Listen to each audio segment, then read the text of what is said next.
Planes occasionally dump fuel in the sky in specific situations, typically during emergencies, and you're right, the process is designed to minimize environmental harm.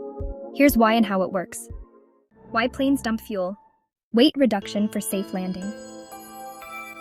When a plane takes off, it may be heavier than its maximum safe landing weight due to the fuel needed for a long flight.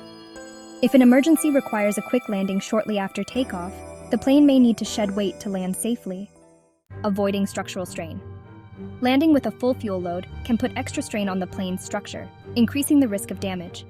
Fuel dumping allows pilots to bring the plane's weight within safe landing limits. Fuel dumping works and its effects. High altitude dissipation.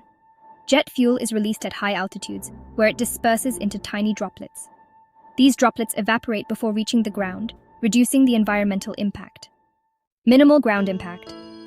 At these altitudes, fuel vaporizes in the cold, low-pressure atmosphere, minimizing potential harm to people and ecosystems below.